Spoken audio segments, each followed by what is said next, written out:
తమిళనాడు ముఖ్యమంత్రి జయలలిత చెన్నైలో మాట్లాడుతున్నారు. ప్రత్యక్ష ప్రసారం ద్వారా చూద్దాం. For the government, this is what we normally do. We rely on intelligence inputs.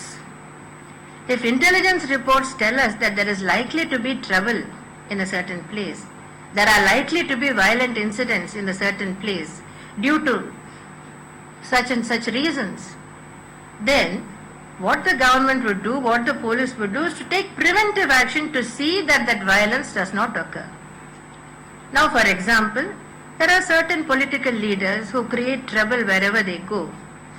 If they enter a sensitive district and if they are allowed to make some rabble-rousing speeches, there are always violent incidents. So at sometimes, because there is no other option, the district administration, the collector takes the decision of banning that person's entry into the district for a certain period of time. Thereby we maintain peace. So maintaining law and order doesn't mean allowing a situation to erupt and turn violent and then trying to quell the violence. That's not always possible. It's not sensible. It's not practical. The sensible way of maintaining law and order and maintaining the public peace is to prevent violent incidents from occurring.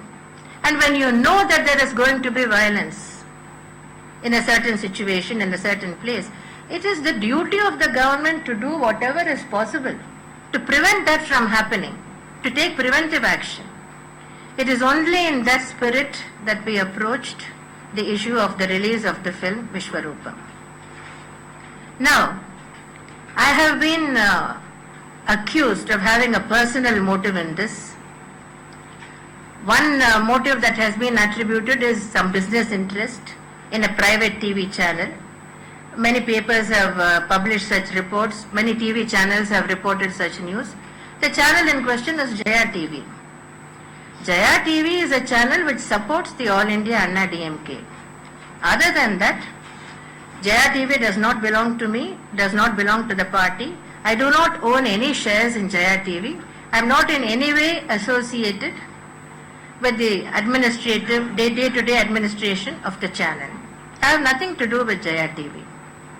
So to say that there was a demand that the film should be sold at a low price to Jaya TV and because of that I am taking this action is a wild, reckless charge against a responsible constitutional authority.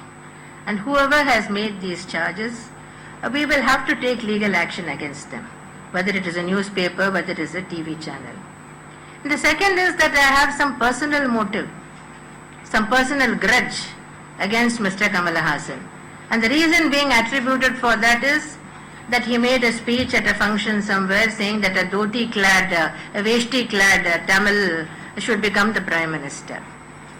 Now, why should I take offense to such a statement? Mr. Kamala Hassan has got the freedom to wear his political views like anyone else. If he wants a veshti-clad Tamil to become the Prime Minister, that is his opinion. And by now I have been in politics for enough years. I have been in politics for more than 30 years. I am experienced enough to know that Mr. Kamala Hassan does not select the Prime Minister of the country. So, at the time the elections take place, more than 100 crore people are going to cast their votes. And after that we have to see which formations emerge. And out of the emerging formations, the future Prime Minister will emerge. So why should I take offense? And then Mr. Karunanidhi has come out with a wild, fictitious story that I wrote a letter to Mr. MGR in the 1980s complaining about Kamala Hassan. Well, this is one of the most ridiculous pieces of fiction, one of the most absurd charges I have ever faced in my life. In the 1980s, I was meeting Mr. MGR on a daily basis.